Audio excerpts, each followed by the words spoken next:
Ok, bueno, vamos a continuar con nuestro ciclo de seminarios, el segundo ciclo de seminarios de la asignatura. Ahora tenemos la fortuna de contar con el maestro Samuel Meraz.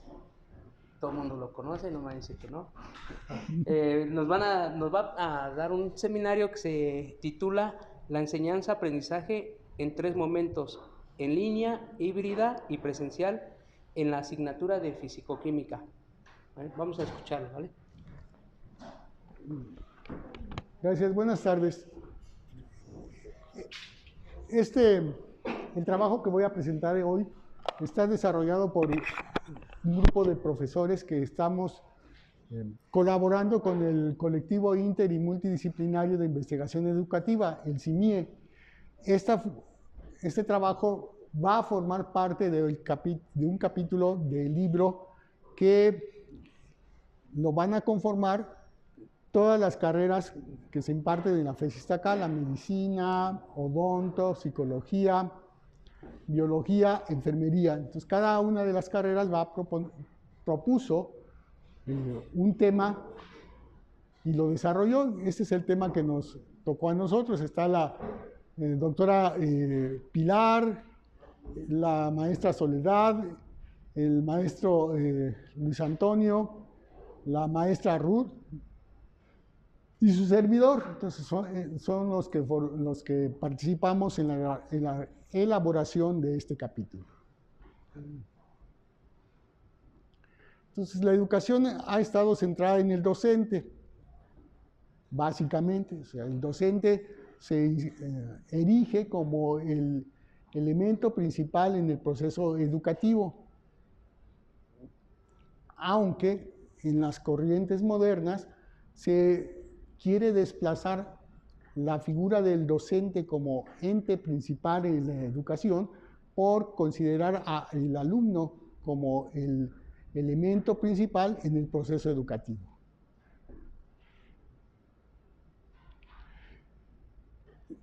El papel actual del docente se traslada de enseñar unos conocimientos a el de enseñar al estudiante a aprender, el famoso aprendizaje autónomo.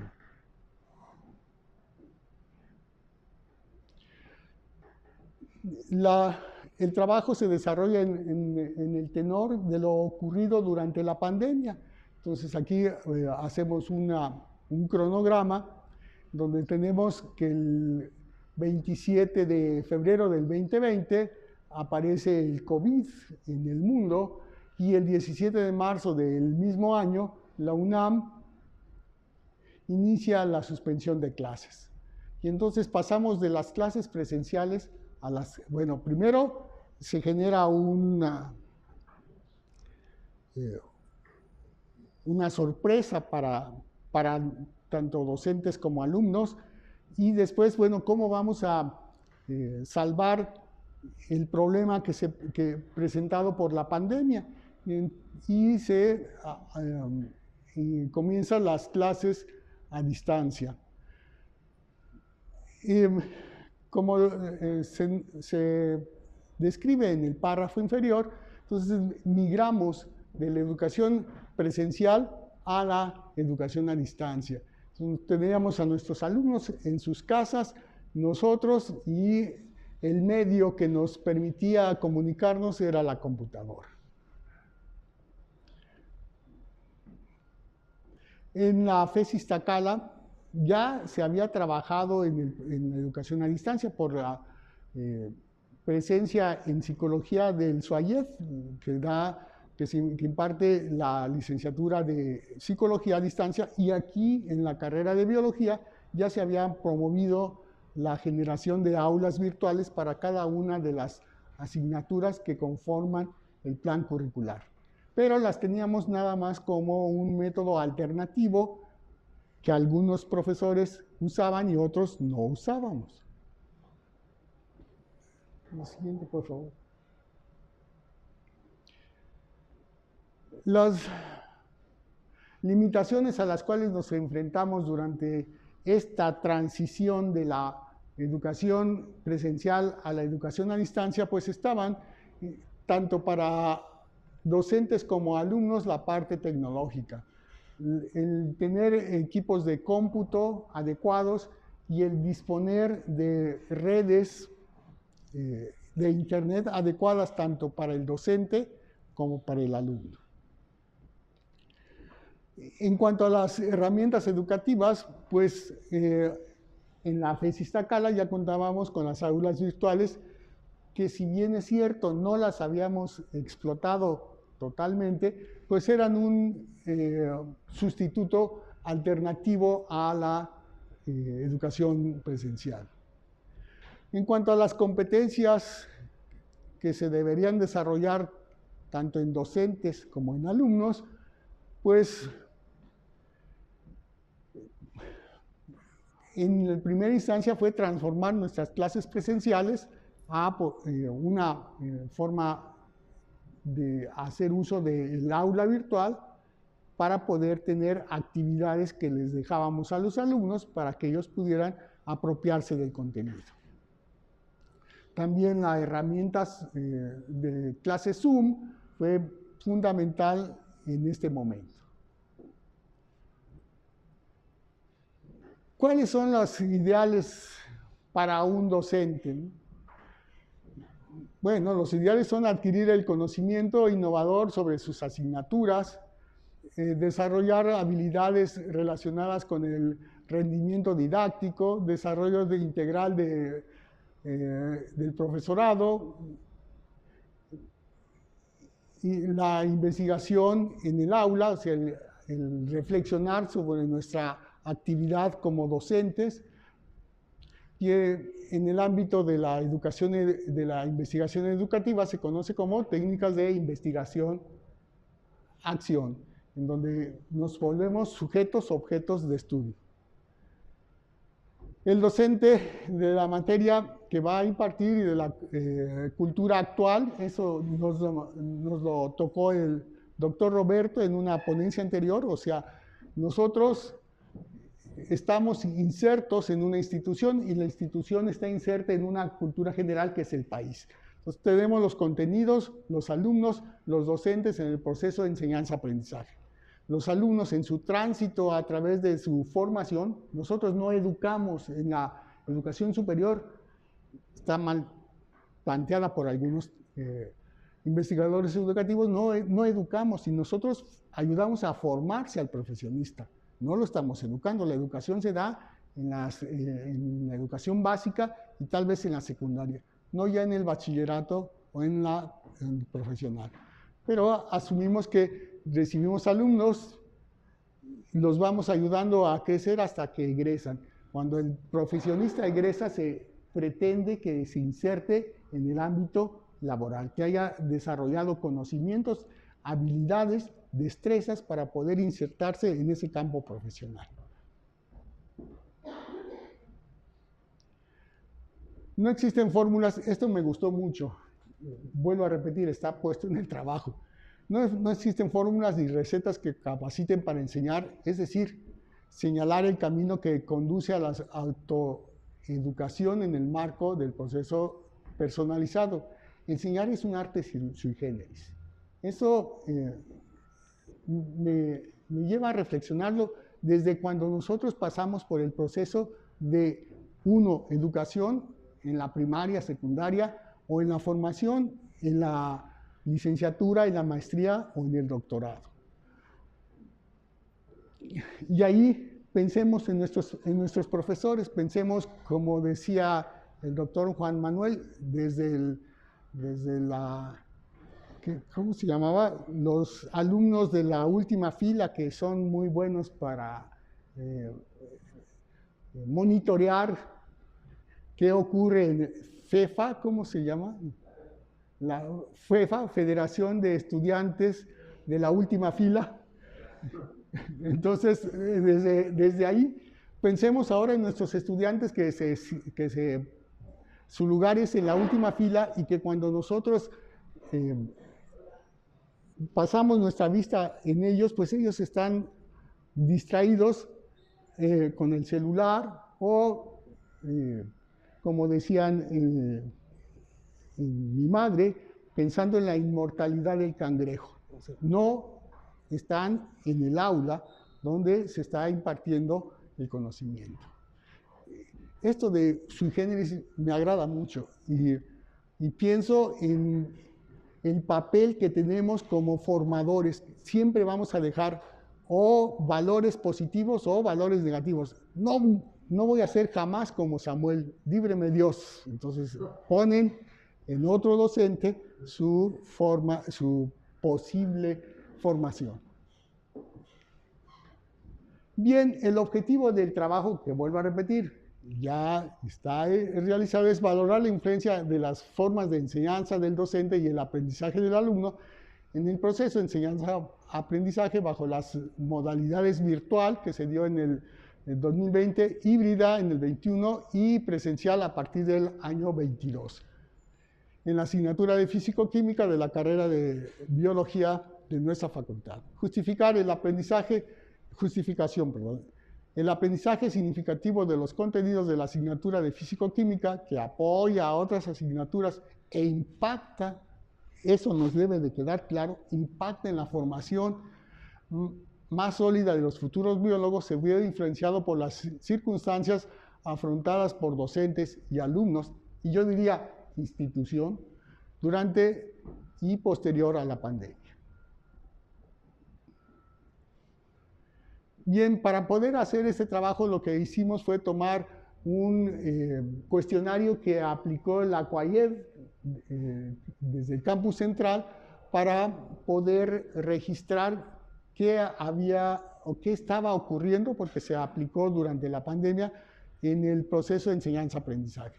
Y este cuestionario señalaba los objetivos de aprendizaje, cómo los habían percibido los alumnos, cómo habían percibido los alumnos los contenidos, qué percepción tenían los alumnos sobre las actividades de aprendizaje, tratando de considerar lo que ocurría en esos momentos, las formas de trabajo, los materiales de estudio que se empleaban, la evaluación del aprendizaje, cómo participaban ellos en el proceso de aprendizaje. Este cuestionario le hicimos algunas modificaciones y le adicionamos que el alumno evaluara su aprendizaje, que sugiriera mejoras para poder hacer más eficiente este proceso. En el trabajo que presentamos solo tocamos los puntos de actividades de aprendizaje, las formas de trabajo y consideramos los comentarios que hicieron los alumnos en este punto. Entonces, recuerden, vamos a ver las actividades de aprendizaje y las formas de trabajo. No mencionamos los objetivos, los contenidos, los materiales de estudio, la forma de evaluarse, ni cómo ellos participaron. Aquí hacemos una breve descripción de los tiempos. En el semestre lectivo 21-2 se aplicó el cuestionario a un grupo de 20 alumnos. En el semestre 22-2 ya teníamos la enseñanza híbrida. Durante una semana los chicos tenían clases de forma virtual y en otra semana lo tenían en forma presencial. Bajo esta modalidad, los alumnos ya pudieron cursar la parte de laboratorio de las asignaturas, promoviéndose los aprendizajes procedimentales. Aquí hablo en singular porque solo estamos considerando nuestra asignatura físico-química. Necesarios en el estudiante. En el periodo se aplicó el cuestionario a un grupo y lo respondieron 40 alumnos, a dos grupos. En el semestre lectivo 23-2 ya se dieron las condiciones para que la enseñanza fuera totalmente presencial. Se aplicó el cuestionario a 4 grupos y lo respondieron 80 alumnos. Por lo que se comparan solamente los porcentajes porque las muestras no son iguales en los 3 casos. Cabe mencionar que la pregunta abierta fue muy poco contestada por parte de los alumnos. Voy a presentar solo 2 de cada una de las categorías que se plantean en las 2 preguntas que les he señalado. Entonces aquí, si las actividades de aprendizaje fueron expresadas con claridad, contrastamos la parte en línea, la parte híbrida y la parte presencial. En las 4 opciones que tenían, que eran totalmente de acuerdo, acuerdo parcial, desacuerdo parcial y totalmente desacuerdo. Nada más como curiosidad, la parte en donde se encuentra el mayor porcentaje de acuerdo, pues es en la parte híbrida y en la parte presencial. Si sumamos estas 2 columnas comparada con la parte en línea, que es estas 2 columnas. Y siempre hay un desacuerdo cuando ya estamos interactuando con los alumnos en vivo y a todo color. Entonces, el único desacuerdo que hubo fue para la parte presencial.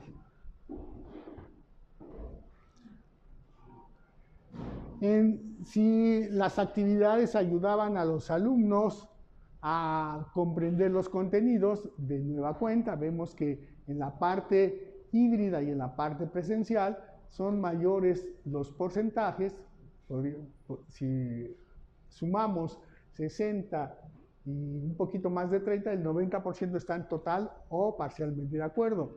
Y si consideramos la parte de presencial, pues tendríamos aquí 50 y un poquillo más del 80%. En la parte en línea, tomamos un 10 y un 70, un 80% son los que estaban total o parcialmente de acuerdo en que las actividades de aprendizaje les ayudaban a comprender los contenidos.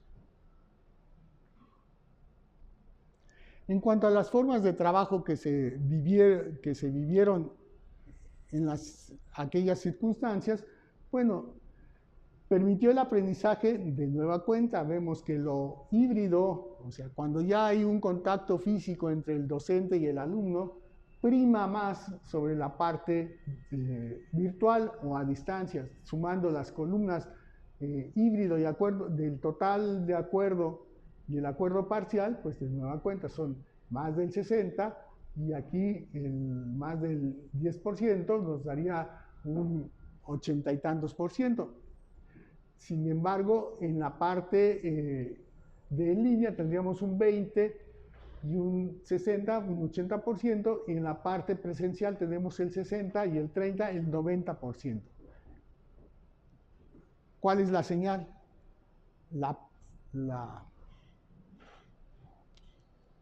La convivencia que se da en el aula para los alumnos que entrevistamos es fundamental para poder consolidar su aprendizaje. En cuanto a si las formas de trabajo estimulaban el estudio independiente, pues de nueva cuenta, lo híbrido y presencial supera a la parte en línea. ¿A qué va todo esto? En una de las ponencias anteriores estábamos ya reflexionando sobre la introducción de la inteligencia artificial en los procesos de enseñanza-aprendizaje. Pero de nueva cuenta, en una de las preguntas que nos hacía el profesor Roberto, ¿qué nos diferencia de las máquinas? Pues la sociabilización, el ser sociables. Nunca vamos a ver que un televisor le hable a otro televisor, o que de repente un celular empiece a platicar con otro celular, o que un automóvil le chifle a otro automóvil. Entonces, las máquinas son total asociables, o sea, no son sociales. En cambio, los seres humanos o los organismos vivos, animales, pues tienden a la sociabilización.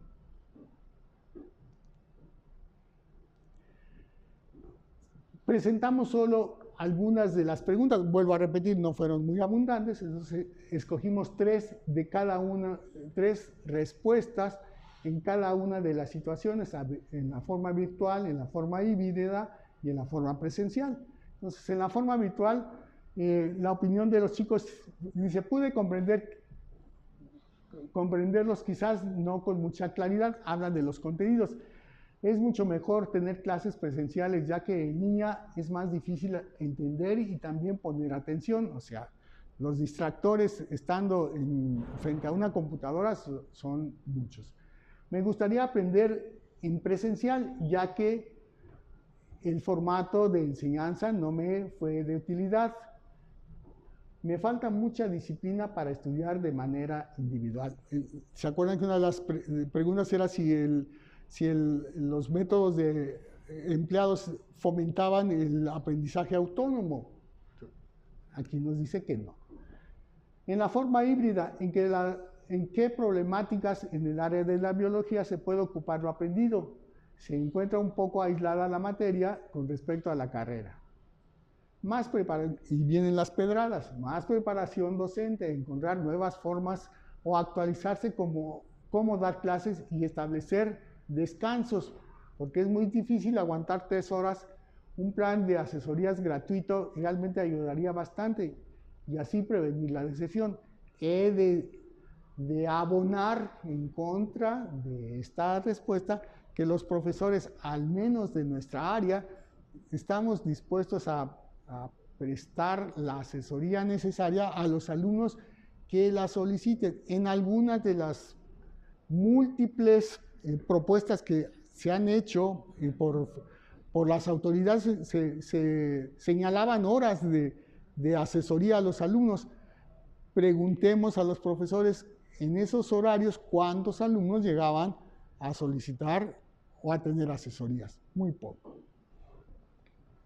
Una cosa es el aprendizaje autónomo y otra muy diferente es que nos hagan hacer lo que les corresponde a los profesores. Realmente espero que sí lean los cuestionarios que hacen, tan sí los leemos que los estamos poniendo. En la forma presencial, mi aprendizaje fue bueno, me gustaría que hubiera más ejercicios para mejorar la comprensión del tema. Todo me pareció bien, solo el tono de voz es muy bajo para las personas que no alcanzan lugar adelante. La materia fue de mi agrado, los profesores fueron muy accesibles a las dudas que se presentaron. Lo aprendido durante el curso se refleja en mi calificación, los maestros se prestan a aclarar dudas e interesarse en la clase. Aquí de interesarse en la clase es interesarse en nuestros chicos. Entonces, si bien es cierto, no son suficientes los datos que tenemos para un análisis de tipo cualitativo, sí nos permite tener algunas pautas para reflexionar sobre lo ocurrido en estas 3 formas de enseñanza-aprendizaje que tenemos. De forma general, hay una tendencia a preferir las modalidades en las que las actividades presenciales se manifiestan o son manifiestas, aun cuando solo sea medio semestre, que fue la modalidad híbrida. Esto abre líneas de investigación sobre la posibilidad de que el estudiantado prefiera la interacción presencial con sus compañeros y profesores en este proceso socializador del aprendizaje.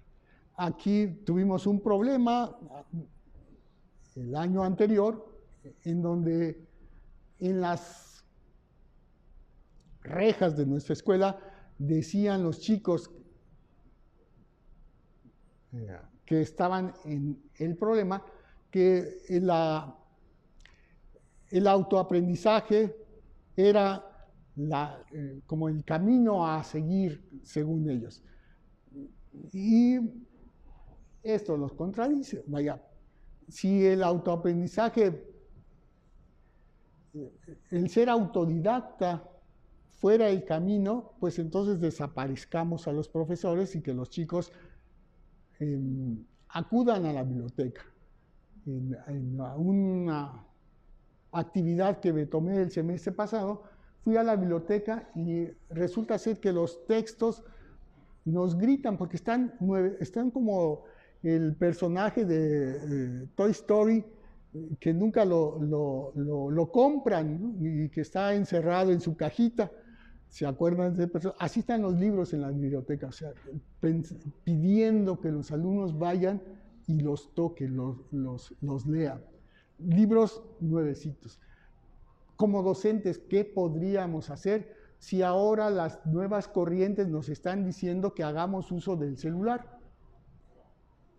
Punto aparte.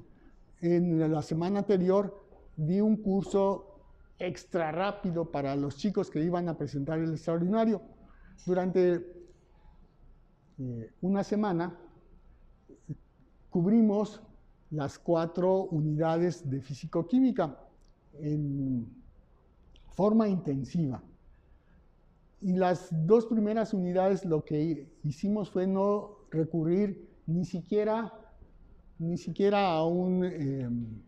a una presentación, porque en algunos de los cursos en los cuales hemos concurrido de profesores nos decían que algunos de nosotros nos volvemos profesores karaoke, como yo en algún momento que les tenía que leer lo que estaba en la diapositiva.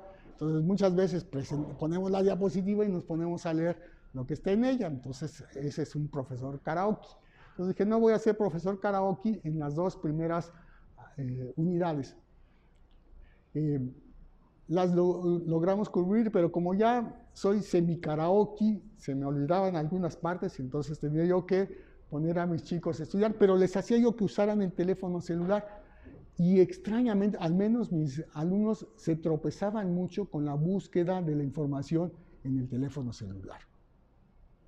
Las 2 últimas unidades ya utilicé, me volví karaoke y logramos avanzar.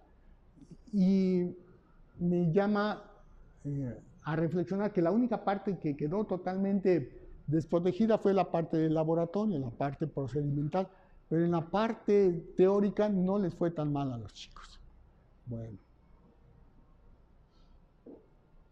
pues gracias por su atención y espero que esto nos llame a reflexionar. Ya el profesor Roberto nos marcaba en algún momento que sería prudente el trabajo en academia, que cada uno de los profesores pudiéramos plasmar de alguna manera en un trabajo qué actividades llevábamos a cabo para el proceso de enseñanza-aprendizaje. Y esto es un poquito algo que va con lo que nos pedía el profesor Roberto, porque aquí hay un conjunto de profesores, profesor Toño, la profesora Sol, el profesor Pili, que ya se me escabulló, y la profesora Ruth, pues hicimos construimos este trabajo que les acabo de presentar. Si les gustaría tener la parte completa, con gusto se los comparto. No sé si eso entraría en contradicción porque se supone que se va a publicar, y si se los doy a ustedes, pues entonces ya no sería inédito, pero pues no hay problema. Gracias. ¿Alguna pregunta? Perdón. Sí, más. En lo que ustedes trabajaron, ¿cómo perciben que sea el proceso de comunicación en los 3 puntos que tú mencionas, de la presencial, de la híbrida y de la virtual? O sea, ¿cómo percibieron eso? Porque es un proceso clave. Pues, aludiendo un poquito a lo que mencionabas el primer día, en la parte lineal la comunicación es muy limitada. Desde tener a los alumnos en una pantalla con un recuadrito pequeño y que en algunos momentos ellos no ponían la cámara en vivo, sino nada más dejaban el retrato de ellos. Entonces, en algunas ocasiones decías, a ver César, ¿qué dije? Y César se había ido al baño o estaba jugando fútbol allá afuera. a ver, Toño, ¿qué dije? Y Toño se había ido a correr con el perro y entonces apagábamos, ya terminábamos la sesión y pasábamos lista y nada más estaba el retrato, pero el alumno no estaba. Entonces, la comunicación fue, si pusiéramos 100 puntos, 10 puntos a lo más. En la parte híbrida, entonces empezamos a tener la sociabilización y como lo mencionamos en el trabajo, ya podíamos pensar que Toño estuviera divagando, viendo el panorama a través de la ventana. A ver, Toño, ¿qué estás pensando? Entonces ya llamábamos la atención del alumno y podíamos tener interacción, comunicación con los chicos. Y bueno, en la forma presencial, pues esto se incrementa. En la forma híbrida, tal vez un 40, un 50% la comunicación. Y en la forma presencial, no alcanzamos el 100% porque los alumnos de la última fila, pues siempre se escabullen. Pero con los que están en la primera fila, sí alcanzamos a tener bastante comunicación. Sí. Gracias. No se han escabullido, Sam. No, ya se fue. Sí, sí, no, Dios. Me quedan algunas dudas. Cuando la primera duda que me queda es por tu cuestionario. ¿Cómo fue validar para saber que sí daba la información que ustedes estaban buscando? Como el cuestionario lo tomamos del CUAIEF, asumimos que ya estaba validado. Sí, porque a veces se nos ponen cuestionarios que no son validados y sí se necesita ver cuál fue la validación que se dio. Es una observación clave. Porque después ponen cuestionarios y nunca hay la validación del cuestionario y la validación es de que sí da la información que dice que se tiene que expresar. De hecho, como no se menciona, por eso te lo comento. No, lo que me llamó la atención es que es pura opinión. Todo lo que se ve es pura opinión. ¿Cómo fue el aprendizaje? ¿Hubo diferencias significativas en el aprendizaje entre los 3 momentos o...? Y ahí vamos, en la forma virtual, como ya venimos platicando, no había interacción profesor-alumno directa. ¿Cuál fue el porcentaje de aprobación en la asignatura? 90%. ¿Cuál fue el promedio de calificaciones en la asignatura? 8. Cuando en forma presencial, el promedio de aprobación anda un poquito pegándole al 70% y el promedio anda un poquito pegándole al 7%. Sí, porque sería bien interesante, independientemente de eso, ver qué tanto aprendieron. Es decir, hacer al mes un examen de diagnóstico para ver qué conocimientos en realidad dominaron, qué fue lo que en realidad aprendieron y cuáles no. Yo tengo dudas en el aprendizaje de los chicos durante la pandemia. Yo también tengo dudas. Y yo se los decía a mis chicos, a veces nos engañamos, pienso yo que les estoy enseñando y ustedes piensan que están aprendiendo. Sí, de hecho, hay un fenómeno muy curioso y pasa con el cerebro. Lo que a veces se nos olvida son momentos de atención. Entonces, un momento de atención no dura mucho tiempo, dura alrededor de un minuto la atención sostenida. Cuando tú pones a alguien con el celular, rompe la atención. Entonces, cuando regresas a poner atención, ya perdió un momento.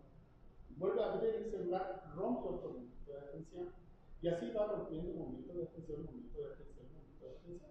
Entonces, ¿qué tanta atención pone un alumno que está con el celular?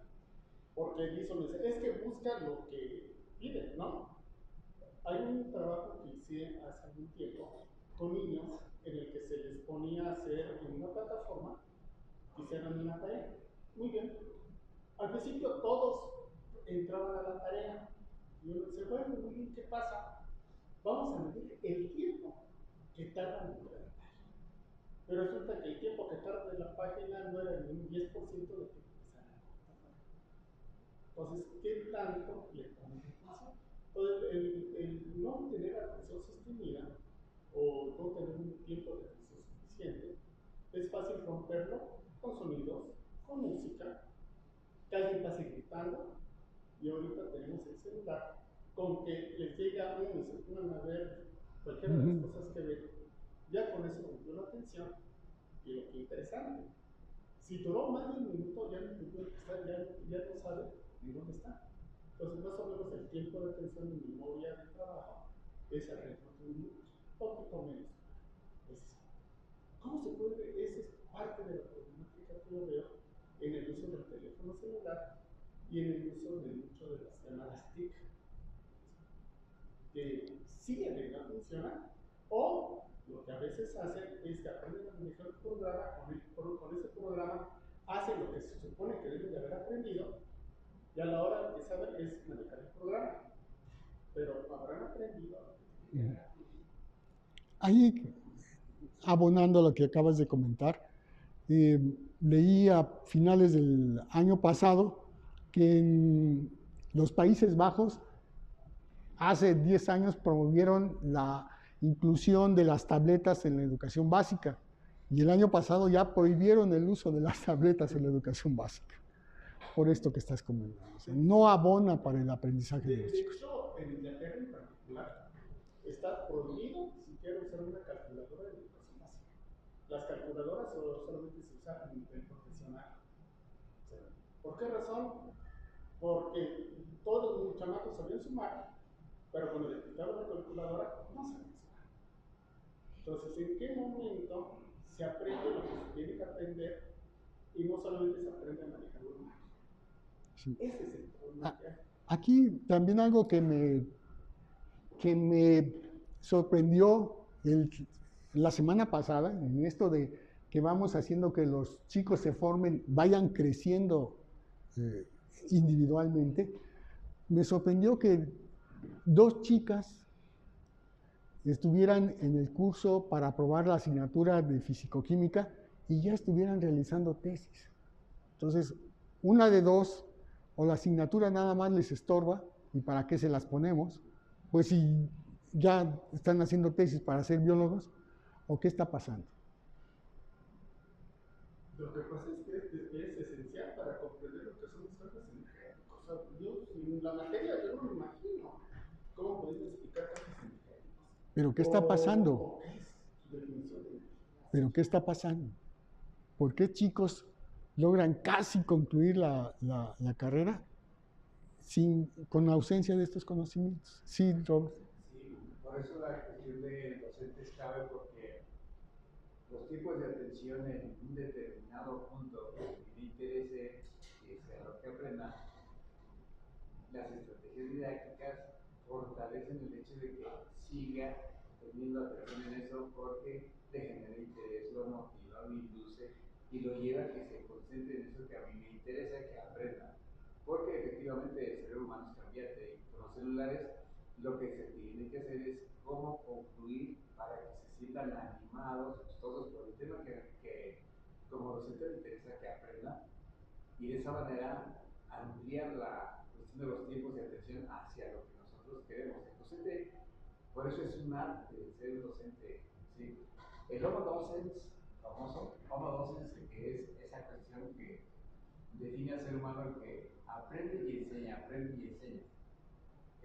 De alguna manera, si por ejemplo utilizamos un concepto que sea complejo y que empiece a dejar de tener interés, entonces se afianzan a esto que está más fácil. Todo aquello que tenga imagen, que tenga sonido y que sea dinámico, corteza prefrontal ya estuvo que ¿sí? Nos gana. Entonces, el reto para los docentes es cómo le hacemos para mantenerlos ahí. ¿Sí? Es dinámica de cambio y de todo, pero hacia lo que son los objetivos que pretendemos. Entonces, quiero presentarles, se me estaba escapando, a lo largo de la presentación estaba algo de aprender a aprender.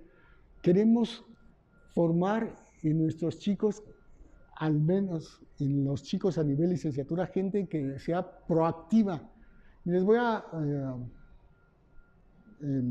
pasar una presentación que me encontré y que me parece ad hoc a lo que pretendemos.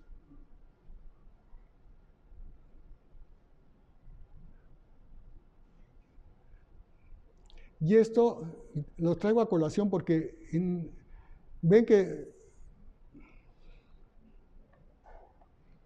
Ven que les decía yo que a veces damos asesorías. En alguna de ellas, de esas asesorías, vino un chico, hijo de una maestra.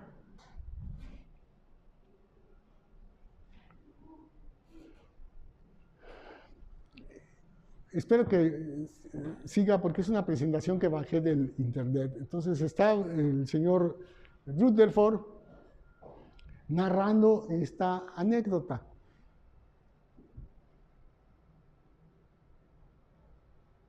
Entonces él decía que un alumno dio una respuesta que no era acorde con lo que se esperaba que el alumno respondiera.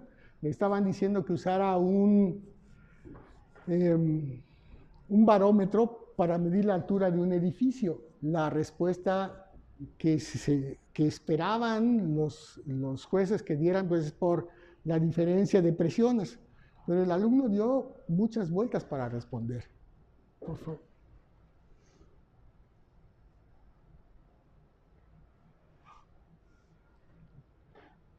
Entonces, determinar la altura de un edificio con un barómetro.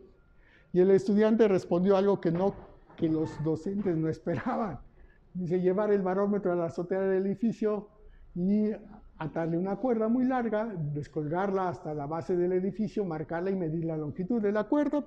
Entonces está usando el barómetro para medir la longitud. Así. De hecho, estaba usando una cuerda. Sí. Realmente el estudiante había planteado un serio problema en la resolución del ejercicio porque había respondido a la pregunta correcta y completamente. Por otro lado, si le concedía la máxima puntuación, podría alterar el promedio de su año de estudio, obtener una nota más alta y así certificar su alto nivel de física. Pero la respuesta no confirmaba que el estudiante tuviera ese nivel, o sea, no estaba respondiendo a lo que los docentes pensaban. Sugerí que se le diera al alumno otra oportunidad. Recuerden, es Rutherford. Le concedieron 6 minutos para que respondiera la misma pregunta, pero esta vez con la advertencia de que la respuesta debía demostrar sus conocimientos de física. Habían pasado 5 minutos y el estudiante no había escrito nada. Le pregunté si deseaba marcharse, pero me contestó que tenía muchas respuestas al problema. Su dificultad era elegir la mejor de todas. Me excusé por interrumpir y le rogué que continuara. En el minuto que le quedaba escribió la siguiente respuesta. Coge el barómetro y lo lanzo al suelo desde la azotea del edificio. Calculo el tiempo de caída con un cronómetro. Después aplico la fórmula y así obtener la altura del edificio. De nueva cuenta, a lo mejor Jorge dice, no, pero no estaba usando el barómetro, estaba usando el cronómetro. En ese punto le pregunté a mi colega si el estudiante podía retirarse y le dio la nota más alta. Tras abandonar el despacho me reencontré con el estudiante y le pedí que me contestara sus otras respuestas a la pregunta. Bueno, respondió, hay muchas maneras. Por ejemplo, coges el barómetro en un día soleado y mides la altura del barómetro y la longitud de la sombra. Si medimos a continuación la longitud de la sombra del edificio y aplicamos una simple proporción, obtenemos también la altura. Perfecto, le dije, ¿y de qué otra manera? En ese método coges el barómetro y te sitúas en las escaleras del edificio en la planta baja. Según subes la escalera vas marcando la altura del barómetro y cuentas el número de marcas hasta la azotea. Multiplicas al final de la altura del barómetro por las marcas que has hecho y ya tienes la altura. Este es un método muy directo. Ahí está el barómetro y lo vas midiendo. Por supuesto, si lo que quieres es un procedimiento más sofisticado, puedes atar el barómetro a una cuerda y moverlo como si fuera un péndulo. Si calculamos que cuando el barómetro está a la altura de la azotea, la gravedad es 0, y si la tenemos en cuenta la medida de la aceleración de la gravedad, al descender, el barómetro en trayectoria circular, al pasar por la perpendicular del edificio de la diferencia de estos valores, si aplicamos una sencilla fórmula, la del péndulo, podríamos calcular sin duda la altura del edificio. En ese mismo estilo de sistema, atas el barómetro a una cuerda y lo descuelgas desde la azotea de la calle. Usándolo como un péndulo puedes calcular la altura midiendo su periodo de presión. En fin, concluyó, existen otras muchas maneras. Probablemente la mejor sea coger el barómetro y golpear con la puerta, golpear con él la puerta de la casa del conserje.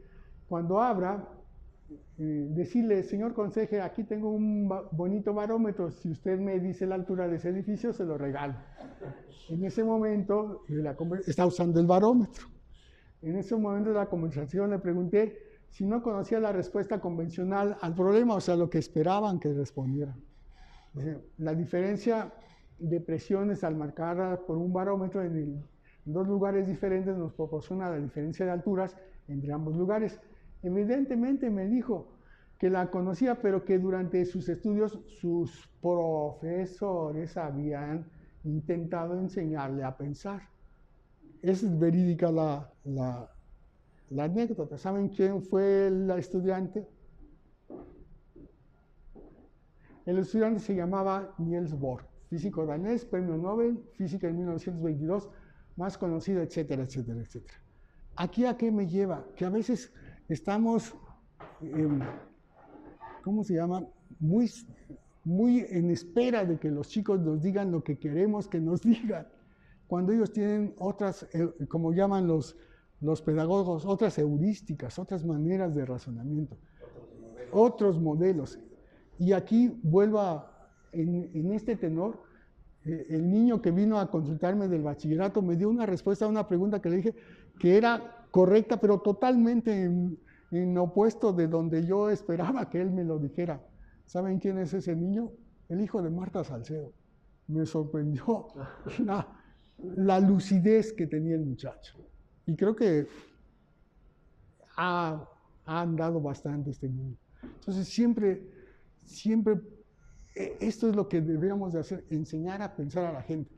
Aquí los profesores hacen escuela y quiero, a mi izquierda tenemos a un profesor que ha hecho escuela porque ya tiene a varios colegas que él ha formado.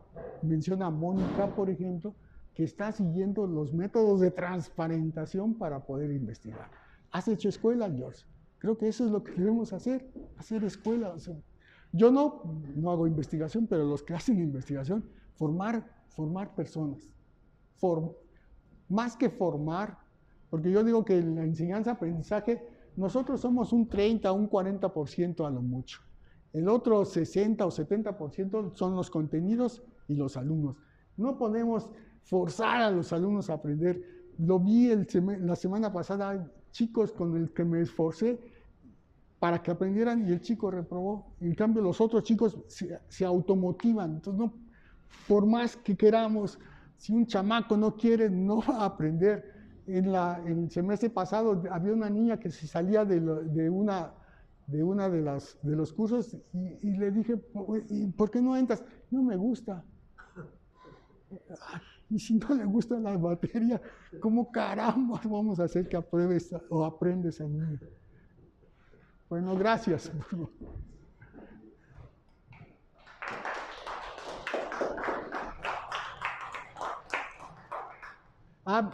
Ahora el profesor Roberto nos trae, no te vayas, pero sí comes galletas, Dios.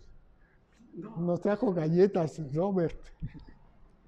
Hola, Flower.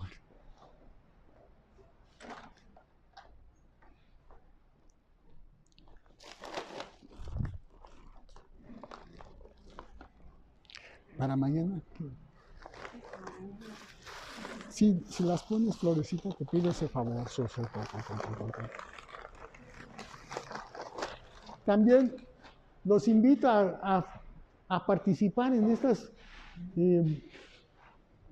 formas de investigación cualitativa que es la investigación-acción y tal vez ser más acuciosos como lo marcó George. Y si tomamos un cuestionario, pues verifiquemos la validación de estos.